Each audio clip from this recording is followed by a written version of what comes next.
Sir നമസ്കാരം. നമസ്കാരം സാറേ, കേരളത്തിൽ എന്തൊരു വലിയ വിപ്ലവമാണ് ഉണ്ടാകാൻ പോകുന്നത്.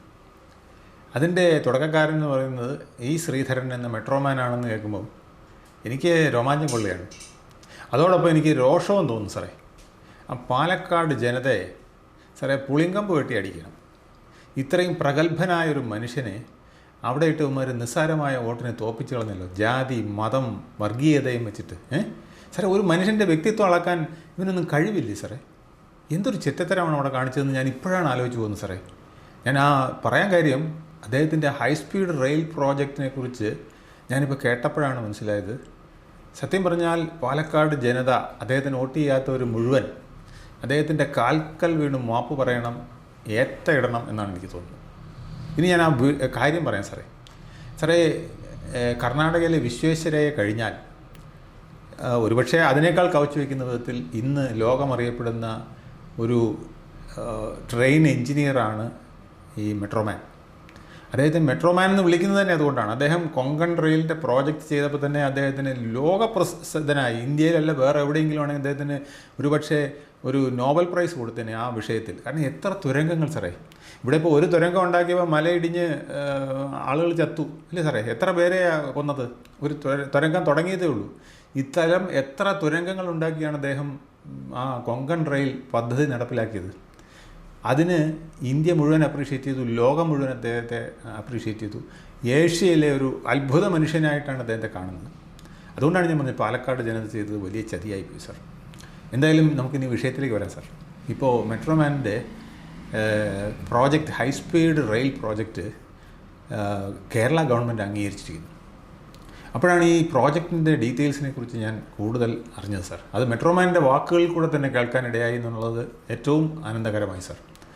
ഈ ഹൈസ്പീഡ് ട്രെയിൻ സാറേ, ഇത് വെറും ഹൈസ്പീഡ് ട്രെയിനല്ല.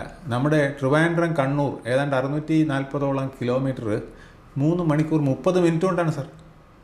3 മണിക്കൂർ 30 മിനിറ്റ്. ഇന്ന് നമ്മൾ കൊച്ചി പോകുന്ന സമയത്തിനേക്കാൾ കുറവ്. ട്രിവാൻഡ്രം എറണാകുളം സാറേ 55 മിനിറ്റ്, 1 മണിക്കൂർ തികച്ചു വേണ്ട, വെറും 55 മിനിറ്റ് സാർ. കോഴിക്കോടിന് 2 മണിക്കൂർ 48 മിനിറ്റ്, മലപ്പുറത്തേക്ക് 2 മണിക്കൂർ 30 മിനിറ്റ്, തൃശ്ശൂരിന് 2 മണിക്കൂർ സാറേ. ട്രിവാൻഡ്രം പത്തനംതിട്ട വെറും 48 മിനിറ്റ്.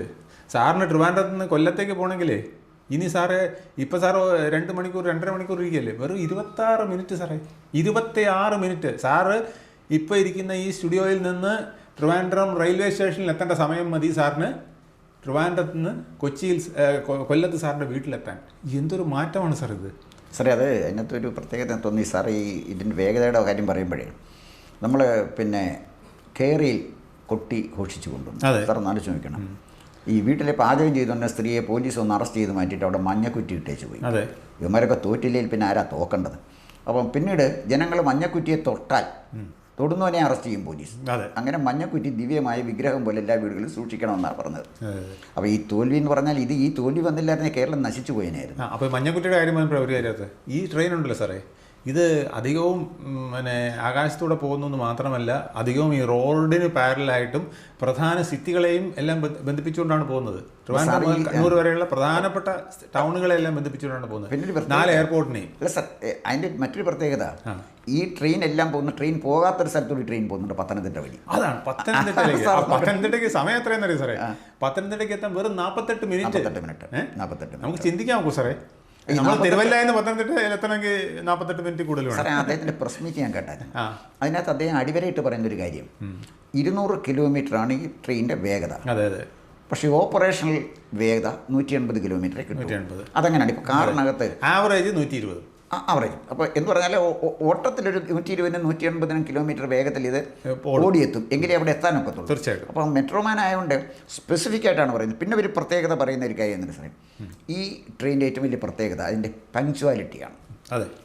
1 മിനിറ്റ് ചെറിയ സ്റ്റേഷനുകളിൽ നിർത്തുള്ളൂ, 2 മിനിറ്റായിരിക്കും പ്രധാന സ്റ്റേഷനിൽ നിർത്തുന്നത്.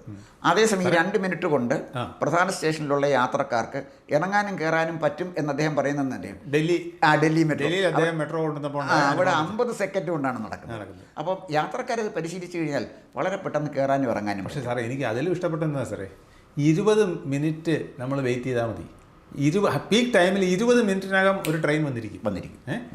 ഒന്ന് ആലോചിച്ച് നോക്കൂ, നമ്മൾ റെയിൽവേ സ്റ്റേഷനിൽ ചെന്ന് നിന്ന് ഒരു ചായ കുടിക്കാനുള്ള സമയമില്ല, ചായ കുടിച്ചാൽ ചിലപ്പോൾ ട്രെയിൻ പോകും.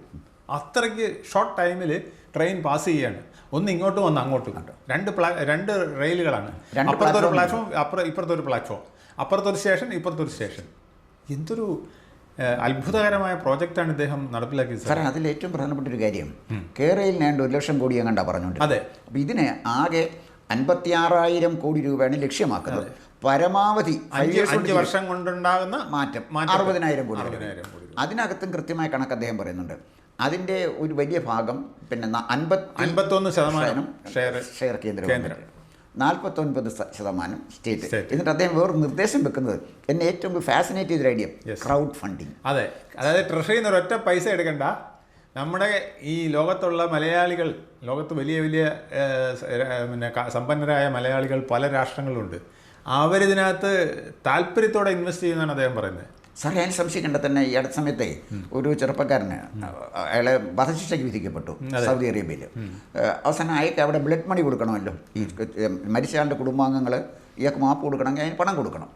അതിനായിട്ട് വേണ്ട എത്രയോ കോടി രൂപയാണ് വളരെ ഷോർട്ട് പീരീഡിൽ കേരളത്തിൽ നിന്ന് സമാഹരിച്ച് കൊടുത്തത്.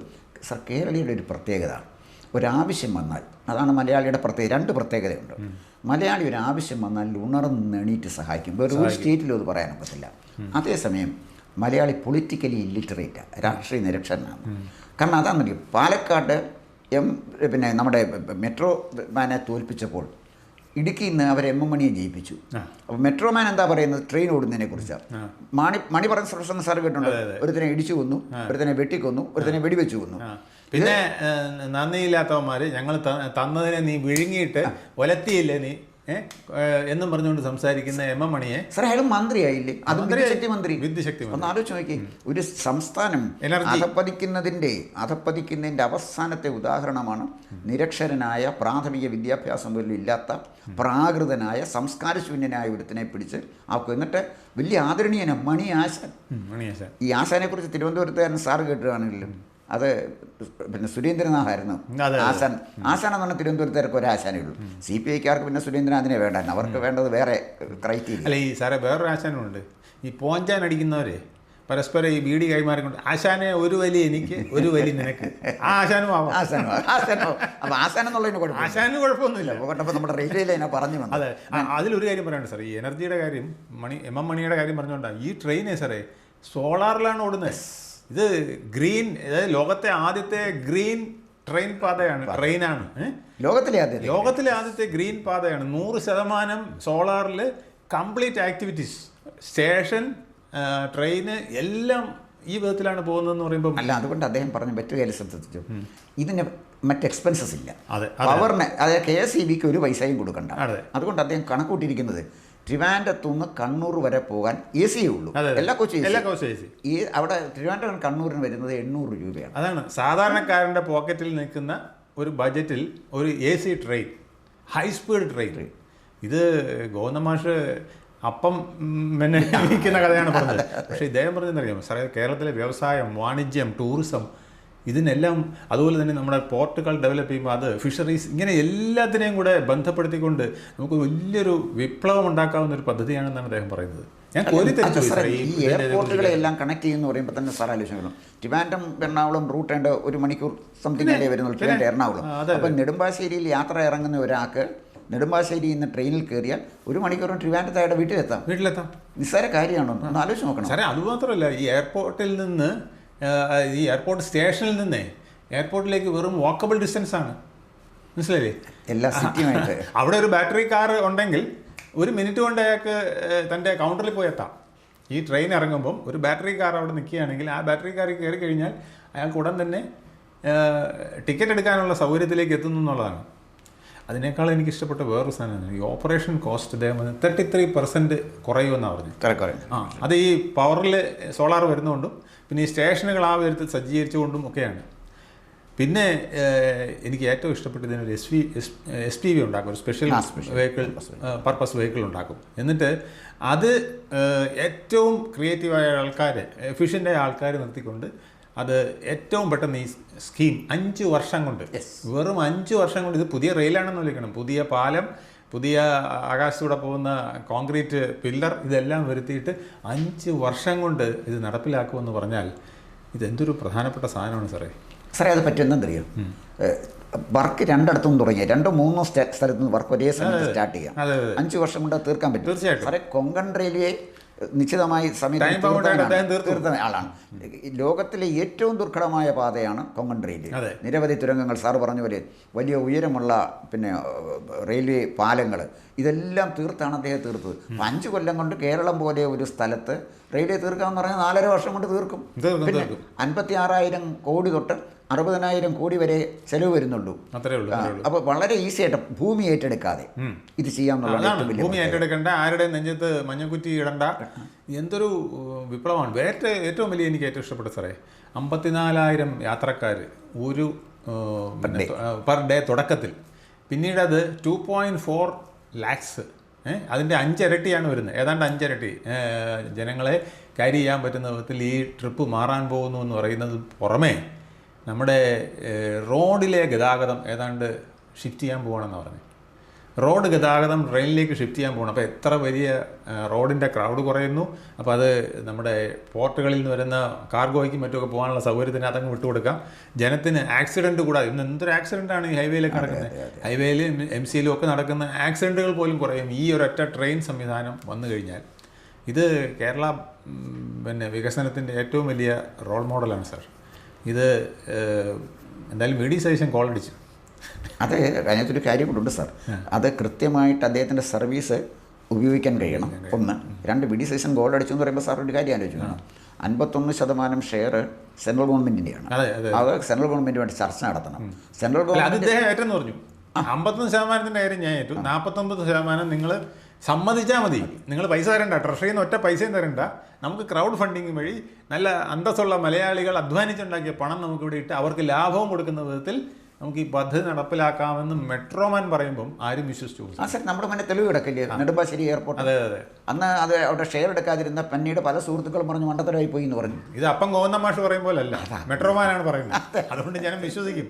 ആളുകൾ ക്രൗഡ് ഫണ്ടിങ്ങിന് തയ്യാറാകും. ഈ വിദേശത്തുള്ളതല്ല, സ്വദേശത്തുള്ളവൻ വരെ തരാൻ.